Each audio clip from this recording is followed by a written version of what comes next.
Bare soil, the Mutunga will carry now all the soil into into the rivers. But in the process, also make the mountain side loose. The ground becomes loose. And in no time it goes and you get a landslide. And part of the mountains, Banyangwara call it Okubeguka. Okubeguka is to peel off. When a part of something breaks off, it is Okubeguka. And swallows the people. That's what happened at Namesi in Bugisu some years ago when I went there in Manafa, Bududa. In the wetlands, the swamp grass again filters the swamp water so that it enters the lakes and the rivers when it is free of soil and silt. The swamp grass, through transpiration, sucks water from the swamp and throws it in the atmosphere for rain formation. All this is arranged by God. That swamp grass is also helps in the manufacture of rain. How does it do it? It sucks water from the swamp, uses some of it for itself, and throws the rest of the water into the sky. When it goes up, it becomes rain. Therefore, encroaching on the swamps, invading the natural high-rise forests,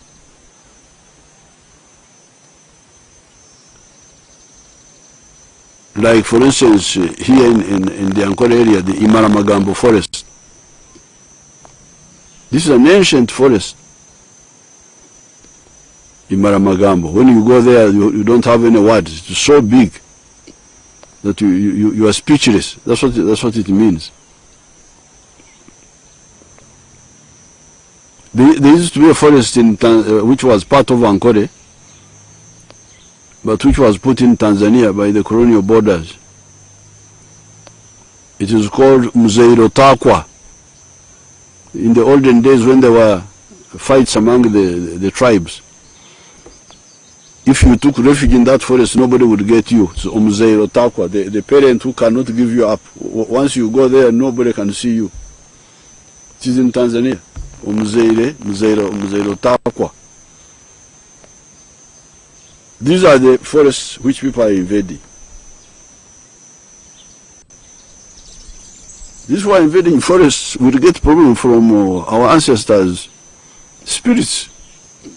Because these are forests which are part of our heritage.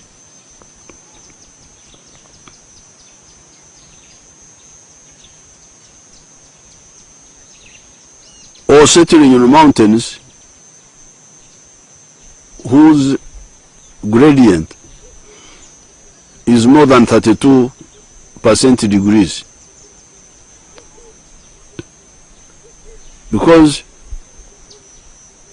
32 is like this. If you go beyond that, you are like on a wall and you will fall off. A house cannot stand on a slope, according to the engineers, which is more than 32 degrees steep. Doing all this is suicide for the individuals, as has been repeatedly confirmed in the Rwenzori and the Elgon areas, but is also suicide for the country of Uganda and for the African continent. So therefore, countrymen and women, going into the wetlands, going into the forests, going on the very steep mountain slopes, more than 32% degrees steep, is suicide. We talked about this before. Some of the cheap politicians were misleading people not to listen to our message, and the consequence are these deaths. Death in the swamps, death in the forest, in the mountains. Fortunately, there is an intelligent, easy and lucrative way out. In fact, there are two ways.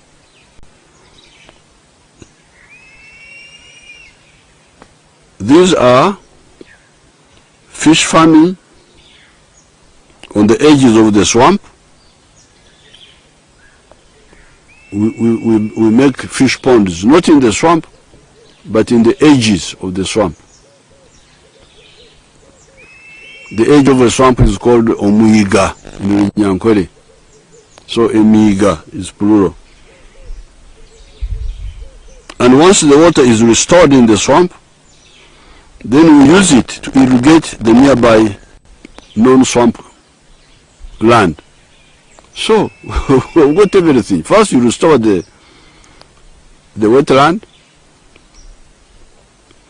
then you have the fish ponds at the edge, and then because the water has come back in the swamp, you now use it to irrigate the land which is not swamp, so that you can have agriculture all the year round.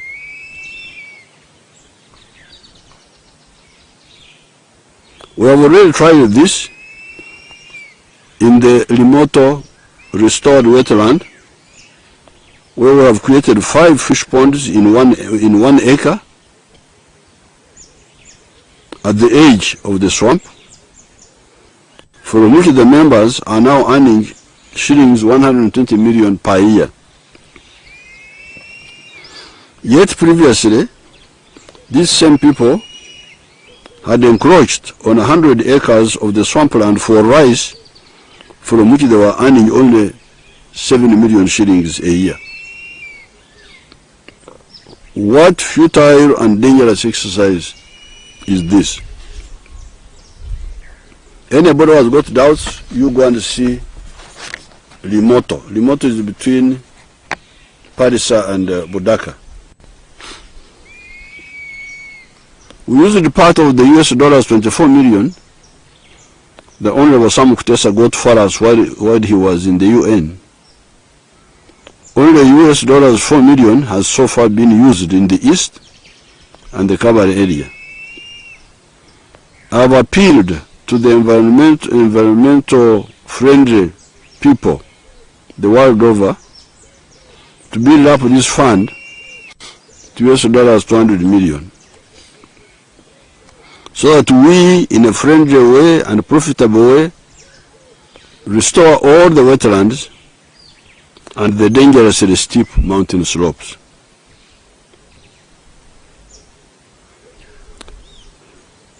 Since the 1960s, the NLM has been a mass